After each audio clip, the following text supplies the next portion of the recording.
¿Qué harías si la novia de tu hermano admitiera que salió con él solo para acercarse a ti? Nunca pensé que terminaría escribiendo esto aquí, pero necesito desahogarme porque siento que la cabeza me va a explotar y mi familia se está cayendo a pedazos. Todo comenzó hace unos 2 años. En ese entonces yo trabajaba por mi cuenta diseñando páginas web y solía pasar mucho tiempo en una cafetería pequeña cerca de mi departamento. Era un lugar tranquilo donde podía concentrarme. Ahí fue donde vi a Camila por primera vez. Ella trabajaba en una librería que estaba justo al lado y solía ir a la cafetería durante sus descansos. Al principio no le presté mucha atención, para mí era solo una chica linda que leía novelas de misterio en la mesa de la esquina. Un par de veces cruzamos miradas, le sostuve la puerta al entrar o le pasé el azúcar, cosas normales de cortesía. Yo soy un tipo bastante reservado, algo distraído cuando estoy concentrado en mis proyectos, así que mis interacciones con ella no pasaban de un saludo cordial y una sonrisa rápida. Jamás me imaginé lo que estaba pasando por su cabeza en esos momentos. Unos meses después, mi hermano menor, Mateo, me llamó muy emocionado para decirme que estaba saliendo con alguien y que quería presentarla en la cena del domingo en casa de nuestros padres. Mateo siempre ha sido el alma de la fiesta, un tipo carismático, expresivo y muy transparente. Cuando llegué a la casa familiar esa tarde y mi hermano abrió la puerta, sentí un balde de agua fría en la espalda. Al lado de él, sonriendo con timidez y sosteniendo un postre, estaba Camila. Ella me miró fijamente y me saludó como si fuera la primera vez que nos veíamos en la vida. Hola, mucho gusto, soy la novia de Mateo, dijo extendiendo la mano.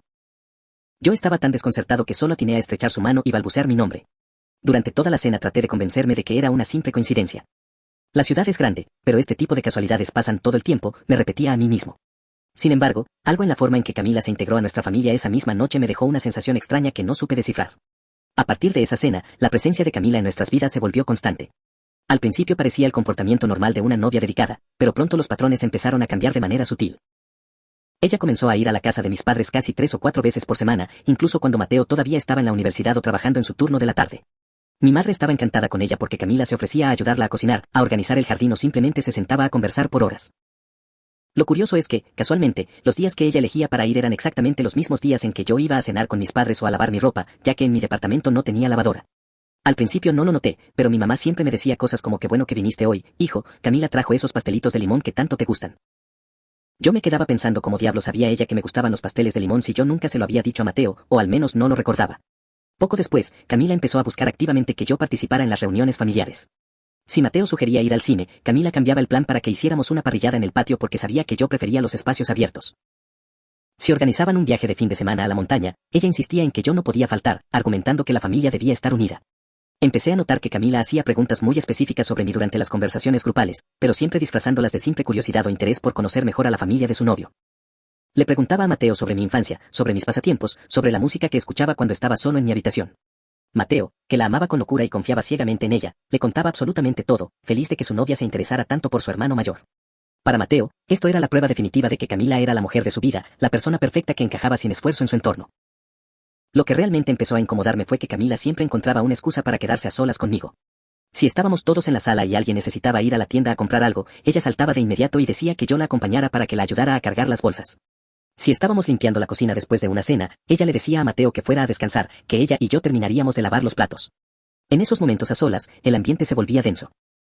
Al principio ella intentaba entablar conversaciones sobre tecnología o sobre los libros que me gustaban, demostrando un conocimiento sospechosamente exacto de mis preferencias más oscuras. Recuerdo una tarde en la cocina en la que me mencionó una banda de rock progresivo de los años 70 muy poco conocida, asegurando que acababa de descubrirla y que le encantaba. Yo me quedé congelado, porque esa era precisamente mi banda favorita, algo que solo unas pocas personas sabían. Cuando le pregunté cómo la había encontrado, ella solo sonrió, se encogió de hombros y dijo que a veces las cosas buenas simplemente llegan a ti. Mateo estaba cada vez más enamorado. Él planeaba su futuro con ella, hablaba de mudarse juntos e incluso mencionaba la idea de ahorrar para un anillo de compromiso en un par de años. Era doloroso ver la pureza de sus sentimientos porque, para ese momento, yo ya había empezado a notar que el comportamiento de Camila conmigo estaba cruzando una línea muy delgada. La seducción no fue directa ni agresiva. Fue un proceso lento, calculado y psicológicamente agotador. Empezó con el contacto físico accidental. Cuando pasaba a mi lado en un pasillo estrecho, su cuerpo se rozaba con el mío más de lo necesario. Si me pasaba una taza de café, sus dedos se demoraban sobre los míos, dejando una sensación de calor que me ponía los pelos de punta. Yo me apartaba de inmediato, sintiéndome como un imbécil paranoico, pensando que tal vez ella solo era una persona muy afectuosa y que yo estaba malinterpretando las cosas debido a mi propia falta de interacción social. Luego vinieron los comentarios ambiguos. En una ocasión, mientras veíamos una película en el sofá de mis padres y Mateo había ido al baño, ella se inclinó hacia mí y me susurró al oído que le gustaba mucho la forma en que pensaba, que los hombres con mi nivel de madurez eran muy difíciles de encontrar hoy en día. El tono de su voz no era el de una cuñada elogiando a un hermano, tenía una cadencia íntima, casi secreta. Las miradas también se volvieron insoportables. A veces, durante las cenas familiares, sentía una presión constante sobre mí. Al levantar la vista, me encontramos con los ojos de Camila fijos en mi rostro. No apartaba la mirada cuando la descubría. En su lugar, me sostenía la fijeza con una intensidad incómodamente larga, esbozando una sonrisa diminuta que solo yo podía ver, mientras seguía respondiendo a las preguntas de mi madre con total naturalidad. Era como si estuviéramos jugando un juego del que yo no quería formar parte, una especie de secreto forzado que me hacía sentir una culpa espantosa cada vez que miraba a mi hermano a los ojos. Comencé a evitar las reuniones familiares. Inventaba excusas de trabajo, decía que estaba muy cansado o que tenía que entregar un proyecto urgente de madrugada. Mi madre se quejaba de mi ausencia y Mateo me llamaba preocupado, preguntándome si me pasaba algo o si estaba enojado con él. Me sentía la peor persona del mundo porque la verdad era que tenía miedo. Miedo de que mis sospechas fueran reales y miedo de que, en el fondo, una parte muy primitiva de mí estuviera empezando a reaccionar a los estímulos de Camila. Ella era una mujer hermosa, inteligente y el hecho de que me prestara tanta atención detallada despertaba un ego que yo intentaba aplastar con todas mis fuerzas. Sin embargo, el aislamiento no funcionó por mucho tiempo. Camila no iba a dejar que me escapara tan fácilmente de su radar. Un sábado por la tarde, mientras yo estaba solo en mi departamento disfrutando de un silencio que creía seguro, sonó el timbre. Al abrir la puerta, me encontré a Camila. Llevaba una carpeta entre las manos y una expresión de supuesta preocupación. Me dijo que Mateo le había comentado que yo estaba teniendo problemas con mi computadora de trabajo y que ella conocía a alguien que podía conseguirme unas piezas baratas, así que traía la información impresa. Le dije que no era necesario, que podía solucionarlo solo, pero ella prácticamente se coló en mi departamento antes de que pudiera cerrar la puerta. Se paseó por la sala observando mis cosas con una familiaridad que me erizó la piel. Se detuvo frente a mi estantería de libros y tomó una edición vieja y bastante gastada de una novela de ciencia ficción que yo había comprado en una tienda de segunda mano años atrás. «Qué buen libro», dijo sin mirarme, «recuerdo cuando lo compraste, hacía mucho frío ese día en la plaza». Esas palabras me golpearon como un puñetazo en el estómago. La miré fijamente y le pregunté de qué estaba hablando. Ella pareció darse cuenta de que había cometido un error, pero no se inmutó. Sonrió con suavidad y cambió de tema rápidamente, diciendo que Mateo le había hablado de ese libro. Camila no me había conocido por casualidad a través de mi hermano. Ella ya me estaba observando desde mucho antes. Ella sabía demasiadas cosas sobre mí, detalles de mi rutina diaria que yo creía invisibles, pasatiempos que nunca compartía en redes sociales y gustos específicos que parecían coincidir mágicamente con los suyos. La tensión en mi departamento esa tarde llegó a un punto insostenible.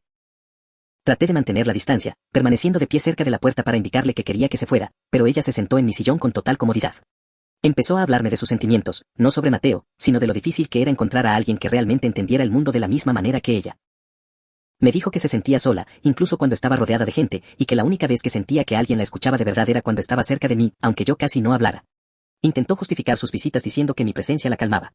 Cada palabra que salía de su boca aumentaba mi sensación de asfixia y culpa. Quería gritarle que se fuera, que era la novia de mi hermano, pero el impacto de descubrir el nivel de su fijación conmigo me tenía paralizado. Finalmente, inventé que tenía una reunión virtual en 10 minutos y prácticamente la obligué a salir.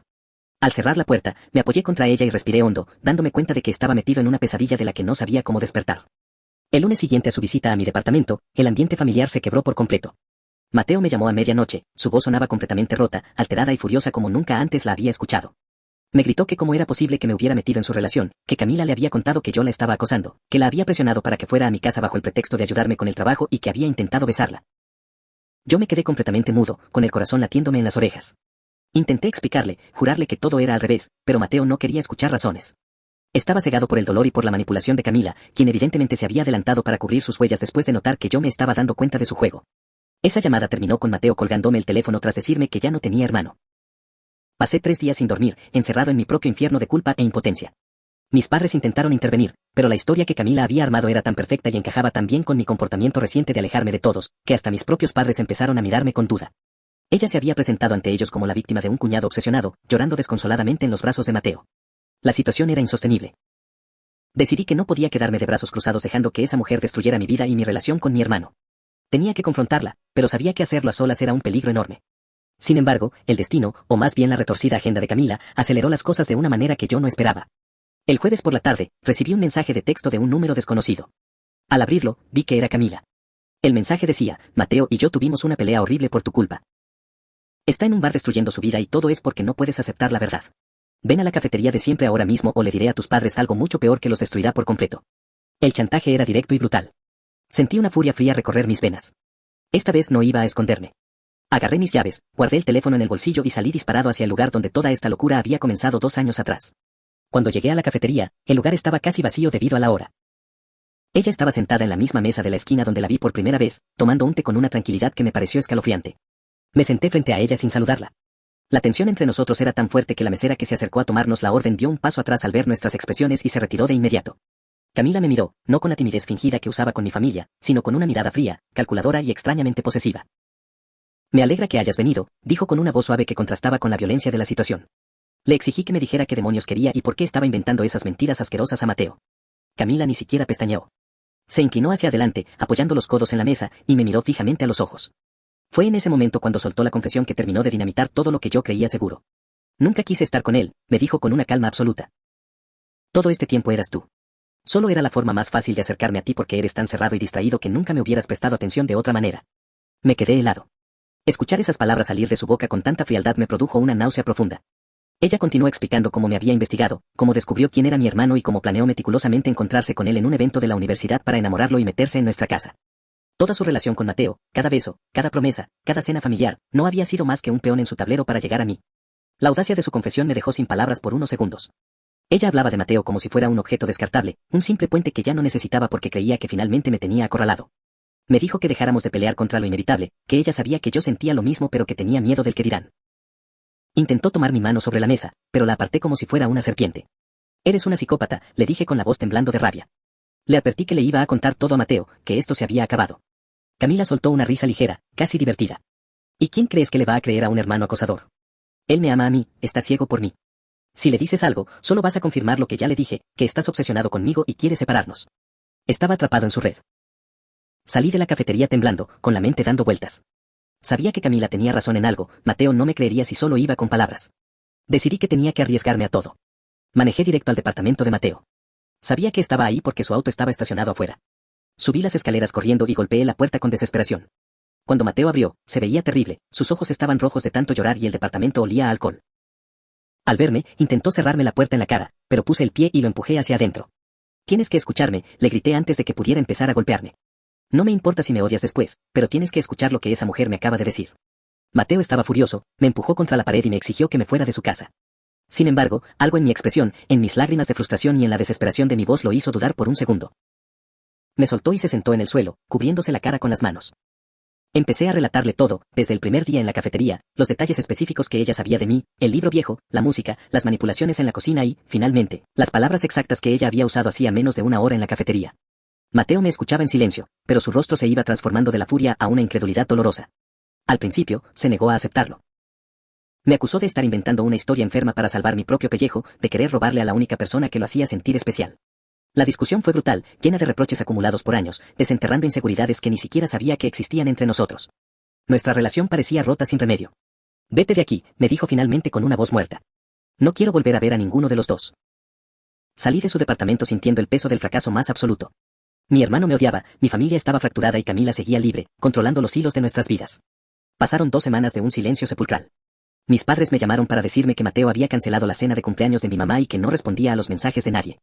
Estaba hundiéndose en una depresión profunda. Yo pasaba los días revisando mis propios recuerdos, cuestionándome si de verdad había hecho algo para provocar esto, si mi silencio inicial había sido una forma de complicidad. Esa culpa me carcomía por dentro. El giro en esta situación ocurrió un martes por la noche. Escuché unos golpes suaves en mi puerta. Al abrir, me encontré a Mateo. No traía la furia de la última vez, se veía demacrado, con ojeras profundas y los hombros caídos. No dijo nada, solo entró y se sentó en el sofá. Traía su computadora portátil y un fajo de papeles impresos. Estuve uniendo las piezas, me dijo con un hilo de voz. Tenías razón. Me quedé helado pero sentí un alivio inmenso que casi me hace llorar. Mateo abrió la computadora y me mostró lo que había estado haciendo las últimas 2 semanas. Después de nuestro enfrentamiento, su mente no pudo encontrar paz, así que empezó a revisar detalladamente el teléfono de Camila un día que ella se quedó dormida en su casa, y a contrastar las cosas que ella le decía a él con las que me decía a mí a través de los mensajes de texto y las situaciones familiares. Lo que descubrimos juntos esa noche en mi sala fue una obra maestra de la manipulación psicológica. Camila nos estaba jugando a los dos un juego perverso y perfectamente coordinado. Mateo comenzó a mostrarme capturas de pantalla de conversaciones que ella había tenido con sus amigas de la universidad antes de conocerlo formalmente. En esos mensajes, Camila hablaba de mí, describiéndome como el objetivo definitivo, pero quejándose de que yo era inalcanzable. En un mensaje explícito escribió: su hermano menor es un idiota fácil de manipular, voy a usarlo para meterme en su casa, es la única forma de que él me vea todos los días. Al leer eso, vi cómo a Mateo se le humedecían los ojos. El dolor de ver que la mujer que amaba lo consideraba simplemente un instrumento, un idiota utilizable, era una herida profunda que tardaría años en sanar. Pero eso no era todo. Empezamos a comparar las mentiras que nos decía a cada uno para crear situaciones de conflicto. Descubrimos que Camila le decía a Mateo cosas como tu hermano me mira raro cuando no estás, me da miedo quedarme a solas con él, sembrando la semilla de la desconfianza en la mente de mi hermano meses antes de que ocurriera la explosión final. Al mismo tiempo, a mí me buscaba en la cocina para hacerme comentarios sugerentes, sabiendo que yo me incomodaría y me alejaría, lo cual ella luego usaba como prueba ante Mateo de que yo me comportaba de manera extraña y culpable. Había creado un sistema perfecto donde cualquier reacción mía jugaba a su favor. Si yo era amable, la estaba cortejando. Si yo me alejaba, era porque ocultaba mi culpa por desearla. También encontramos correos electrónicos y mensajes donde ella coordinaba citas con Mateo basándose exclusivamente en mi agenda. Si se enteraba por mi mamá de que yo iba a ir a un partido de fútbol local con mis amigos, mágicamente ella convencía a Mateo de ir a ese mismo lugar para una cita romántica, asegurándose de que nos cruzáramos para poder estar cerca de mí. Era una red de mentiras tan densa que nos tomó horas desentrañarla por completo. Situaciones que en su momento nos parecieron casualidades sin importancia, ahora se revelaban como maniobras fríamente calculadas para ponernos en contra.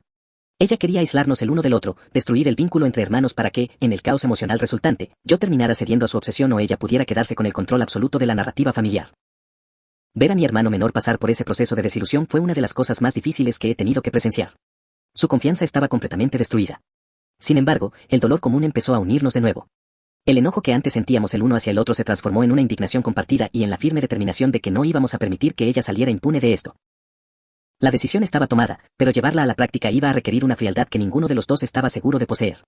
Sabíamos que Camila era experta en torcer la realidad a su favor, por lo que cualquier movimiento en falso de nuestra parte sería utilizado en nuestra contra.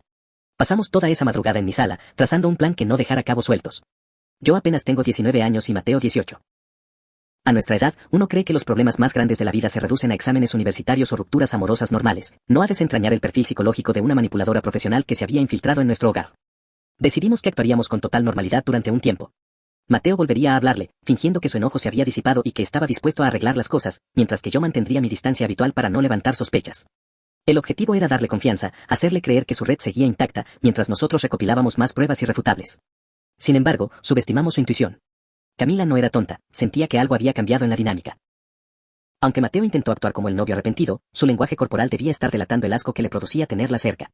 2 días después de nuestra reconciliación secreta, recibí una llamada histérica de mi madre pidiéndome que fuera de inmediato a su casa. Su tono de voz era una mezcla de terror y decepción. Cuando llegué, encontré la peor escena posible. Camila estaba sentada en el sofá de mis padres, llorando a mares con una taza de té en las manos, mientras mi madre la consolaba y mi padre caminaba de un lado a otro con el ceño fruncido. Mateo no estaba ahí. Antes de que pudiera preguntar qué pasaba, mi padre se detuvo frente a mí y me lanzó una mirada que me congeló la sangre. Me preguntó qué demonios estaba pensando, qué clase de perversión había desarrollado y por qué le estaba haciendo eso a la novia de mi hermano. No entendía nada hasta que mi madre me señaló una carpeta abierta sobre la mesa de centro. Me acerqué con cautela y al ver el contenido sentí que el suelo desaparecía bajo mis pies. Eran impresiones de alta calidad de imágenes mías, pero no cualquier tipo de imágenes.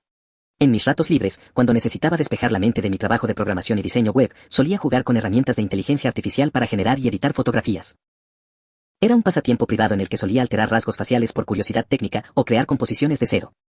Durante varias semanas había estado diseñando un personaje digital, una figura femenina específica, una mujer bastante más alta que yo, de cabello negro azabache y lentes, buscando un estilo muy particular. Lo que estaba viendo en la mesa de mis padres eran esas mismas imágenes, pero alteradas. En algunas de ellas, el rostro del personaje digital había sido sutilmente modificado para que los rasgos se parecieran aterradoramente a los de Camila. Peor aún, había fotomontajes donde yo aparecía junto a esa figura, creados a partir de fotos mías que nunca había publicado. El impacto fue brutal porque había una verdad incómoda mezclada con una mentira gigantesca. Era cierto que yo había creado los modelos base con cabello negro y lentes, y también era cierto que los había guardado en una carpeta local de mi computadora. Pero yo jamás los había modificado para que se parecieran a ella ni mucho menos había hecho montajes incluyéndome a mí. En un instante lo comprendí todo. Aquella tarde de sábado, cuando Camila se apareció sin avisar en mi departamento con la excusa de la computadora y yo la dejé sola unos minutos en la sala mientras iba al baño o preparaba un café, ella no solo había curioseado mis libros. Había logrado acceder a mi equipo portátil que siempre dejaba encendido y sin bloquear. Había encontrado mi carpeta de proyectos personales, se los había transferido y luego había invertido horas manipulando mis propios diseños para convertirlos en la prueba física de una supuesta obsesión enfermiza hacia ella. Miré a Camila, quien escondía su rostro entre las manos fingiendo un llanto desconsolado. Mi padre me exigió una explicación. Mi madre me preguntaba entre lágrimas desde cuando la estaba acosando digitalmente. Intenté defenderme, traté de explicarles que esos archivos eran plantillas de inteligencia artificial que habían sido robadas y alteradas posteriormente, pero como convences a 2 personas mayores de la complejidad técnica de la manipulación de imágenes cuando tienen frente a sus ojos lo que parece una fotografía realista de su hijo mayor abrazando a la novia de su hermano menor, era la coartada perfecta. Camila se había dado cuenta de que el cerco se estaba cerrando y decidió lanzar un ataque preventivo devastador. Si Mateo y yo intentábamos exponerla ahora, ella simplemente diría que era una venganza de mi parte al ser rechazado y mostraría esas imágenes a todo el mundo como prueba de mi locura. La discusión en casa de mis padres fue un desastre. Por más que intenté mantener la calma, la frustración me hizo alzar la voz, lo cual solo reforzó la narrativa de Camila de que yo era inestable y agresivo. Salí de allí dando un portazo, con la imagen de mis padres mirándome con desconfianza grabada a fuego en la retina. Llamé a Mateo de inmediato. Cuando le conté lo que había pasado, hubo un silencio largo del otro lado de la línea. Incluso él, que había visto los chats manipuladores de ella, dudó por una fracción de segundo al escuchar sobre las fotos. Ese instante de duda me rompió el corazón. Le expliqué la verdad, como ella había robado mis archivos base de la mujer de cabello negro y lentes para modificarlos. Mateo finalmente me creyó, pero entendimos que el nivel de peligro al que nos enfrentábamos era mucho mayor de lo que pensábamos. Camila no solo era manipuladora, era implacable y estaba dispuesta a destruir mi reputación de forma permanente para salvarse. Ese primer conflicto secundario me dejó emocionalmente agotado. No podía concentrarme en nada. Tenía una fecha de entrega inminente para un cliente importante. Estaba desarrollando un proyecto enorme que incluía un organizador gráfico interactivo detallando las estadísticas de reforestación en la selva peruana de los últimos 5 años. Era un trabajo que requería toda mi atención, procesando tablas de datos complejos y diseñando la interfaz visual, pero cada vez que miraba la pantalla de mi monitor, solo podía pensar en que Camila tenía acceso a mi privacidad y estaba envenenando a mi familia. La presión en mi departamento se volvió insoportable. Sentía que las paredes se cerraban y que en cualquier momento alguien tocaría el timbre con peores noticias. Necesitaba salir de la ciudad, desaparecer del radar de todos por unos días para poder terminar mi proyecto en paz y pensar en una estrategia definitiva para desenmascararla que no pudiera ser rebatida por sus fotos falsas. Empaqué mi equipo, algo de ropa y manejé durante un par de horas hasta llegar a la casa de mi tío paterno. Él vive solo en una propiedad bastante aislada, rodeada de árboles y lejos del ruido urbano. Es un hombre solitario que viaja mucho, y me había dejado una copia de sus llaves hacía años para que pudiera ir cuando necesitara tranquilidad. El lugar era perfecto, sin vecinos cercanos, con el único sonido del viento golpeando la madera de la estructura. Al llegar, apagué mi teléfono móvil, me conecté a la red local de internet que funcionaba a duras penas y me sumergí en el trabajo. Durante 3 días no hice más que codificar, organizar los datos de la selva peruana y dormir en el sofá. La distancia me ayudó a enfriar la cabeza. Comencé a analizar la situación no como una víctima asustada, sino como un programador buscando un error en un código. Me di cuenta de que las imágenes falsas que ella había creado debían tener metadatos, rastros digitales de los programas de edición que utilizó y fechas de modificación que no coincidirían con la creación de mis archivos originales. Si podía acceder a las versiones digitales de lo que ella imprimió, podría probar que fueron creadas recientemente y no meses atrás como ella afirmaba. La tranquilidad de la casa aislada duró hasta la tarde del cuarto día.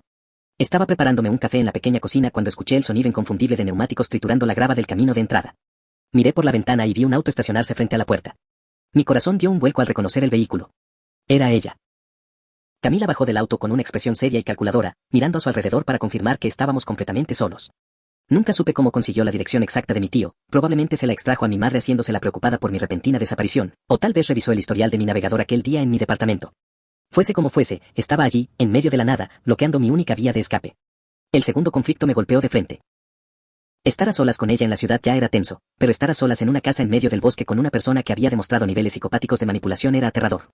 Antes de abrirle la puerta, tomé mi computadora portátil, abrí rápidamente un software de grabación de audio y lo dejé corriendo en el fondo. Además, activé las funciones de tecnología por voz que suelo usar para mis pruebas de accesibilidad, configurando un comando rápido para asegurar que el micrófono de la sala no se apagara por ahorro de energía. No iba a permitir que esta conversación se convirtiera en otra situación de su palabra contra la mía. Respiré hondo y abrí la puerta principal antes de que ella tocara. Se quedó parada en el umbral, observando mi rostro cansado con una satisfacción mal disimulada. Vine a ver cómo estabas, dijo con su tono dulce y venenoso. Le respondí que se fuera, que no tenía nada que hablar con ella y que estaba cruzando un límite muy peligroso al seguirme hasta ahí. Camila rió por lo bajo y entró a la casa empujándome levemente con el hombro, ignorando por completo mi orden. Caminó por la sala de madera, observando los detalles rústicos, deteniéndose frente a mi computadora que mostraba los gráficos de reforestación. Lindo proyecto, murmuró.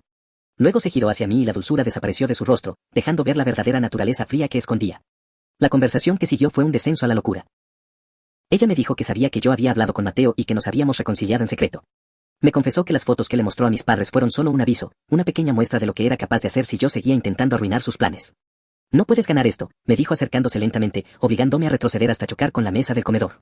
Todo el mundo cree que eres el hermano mayor perturbado, celoso de la felicidad del menor. Tus propios padres te tienen miedo ahora mismo. Todo lo que tienes que hacer es rendirte. Deja de pelear.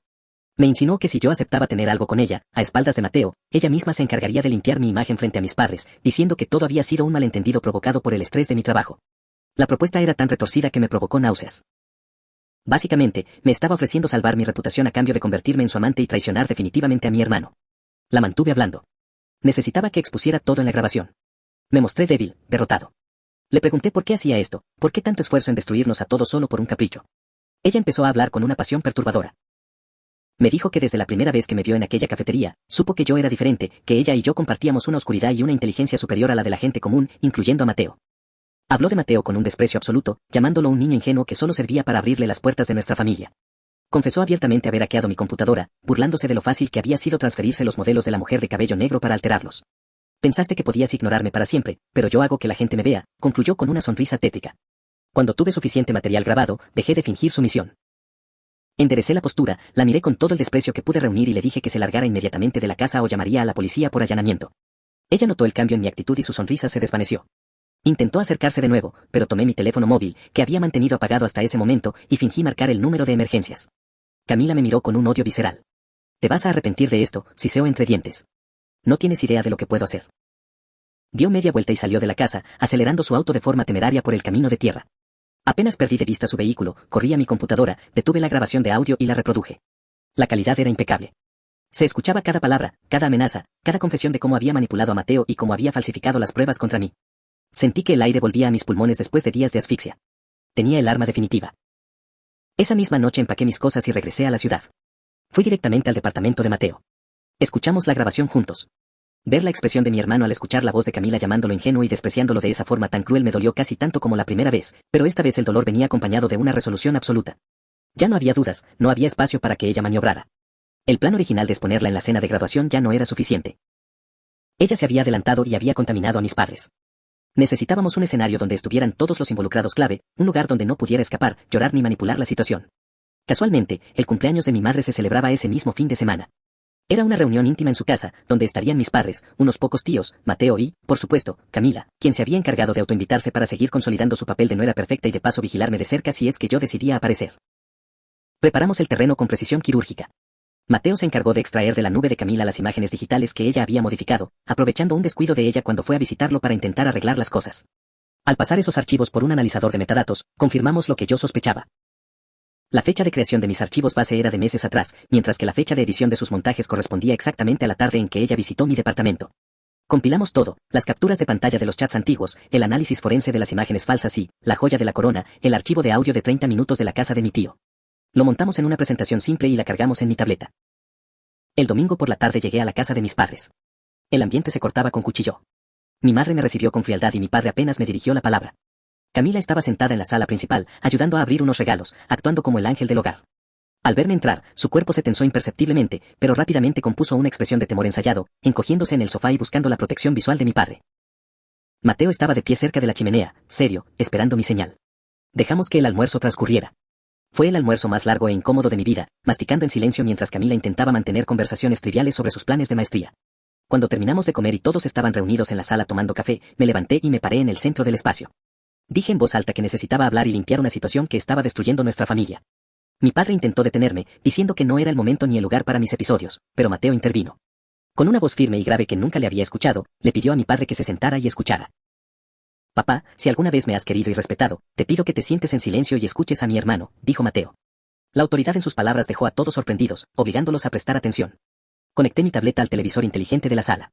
Camila se levantó de un salto, intentando intervenir, diciendo que se sentía mal y que era mejor que se fuera, pero Mateo se interpuso en su camino hacia la puerta, bloqueándole la salida sin tocarla. Si te vas ahora, solo confirmas lo que vamos a mostrar, le dijo él mirándola con un desprecio glacial. Camila se quedó quieta, atrapada como un animal acorralado. En la pantalla del televisor aparecieron primero las fechas de creación de mis imágenes de diseño y los metadatos de las fotos que ella había impreso. Expliqué de forma sencilla cómo ella había extraído los archivos de mi computadora personal y los había alterado para fabricar las supuestas pruebas de mi obsesión. Mis padres miraban la pantalla confundidos al principio, procesando la información técnica. Luego, pasé a las capturas de pantalla de sus conversaciones con sus amigas de la universidad, donde ella admitía claramente que Mateo era solo un trampolín para llegar a mí y donde detallaba su plan para fingir la relación. Mi madre se llevó las manos a la cara y ahogó un grito. El muro de mentiras empezaba a resquebrajarse visiblemente en el rostro de mis padres. Camila empezó a llorar de verdad esta vez, pero era un llanto de pánico, no de tristeza. Empezó a gritar que yo había manipulado todo eso, que yo era un experto en informática y que podía falsificar chats fácilmente. Era un último intento desesperado por aferrarse a su narrativa. Entonces, reproduje el audio. La voz de Camila inundó la sala, clara, cruel y arrogante. El eco de sus palabras grabadas en la casa de mi tío resonó en las paredes de mi hogar familiar. Escucharon cómo llamaba a Mateo un niño ingenuo, cómo confesaba el robo de los archivos y, lo más perturbador, cómo ofrecía convertirse en mi amante a escondidas a cambio de limpiar mi nombre. Escuchar su propia voz pronunciando esas amenazas y confesiones en alta definición destruyó cualquier duda que pudiera quedar en la mente de mis padres. El silencio que siguió al final de la grabación fue ensordecedor. Nadie se atrevía a moverse. Mi padre, un hombre que rara vez muestra emociones extremas, se levantó lentamente de su sillón. Estaba pálido, temblando de una rabia contenida que daba miedo. Caminó hasta donde estaba Camila y, con la voz más baja y amenazante que he escuchado en mi vida, le dijo una sola frase: sal de mi casa y no vuelvas a acercarte a mi familia jamás. Camila no intentó argumentar más.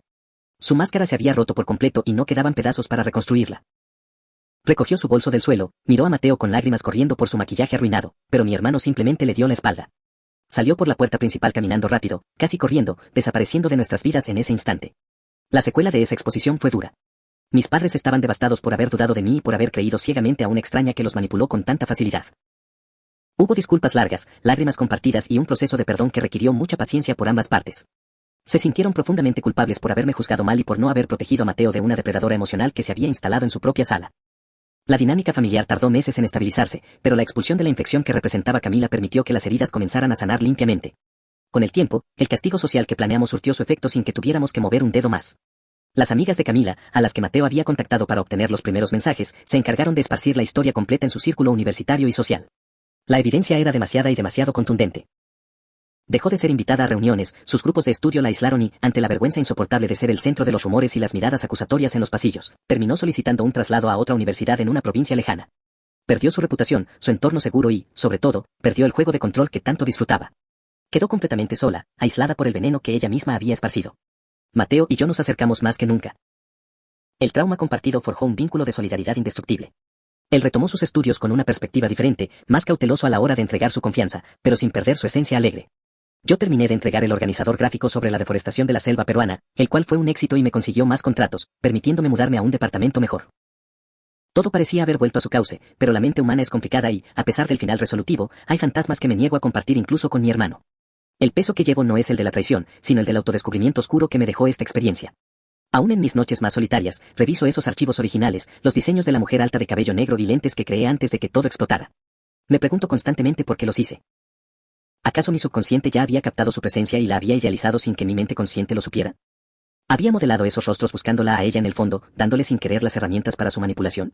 Ese sentido de culpa persistente me corroe. Saber que una persona con esa capacidad de daño estuvo dispuesta a incendiar el mundo de todos los que me rodeaban solo para tener mi atención es algo aterrador, pero rechazar categóricamente que una parte minúscula y miserable de mi ego se sintió halagada por ser el centro de esa obsesión monumental, sería mentirme a mí mismo. Ella terminó sola y nosotros nos recuperamos, pero el eco de esa extraña fascinación mutua sigue latiendo en algún rincón oscuro de mi cabeza, recordándome que nadie es completamente inocente cuando se cruzan los límites de la obsesión.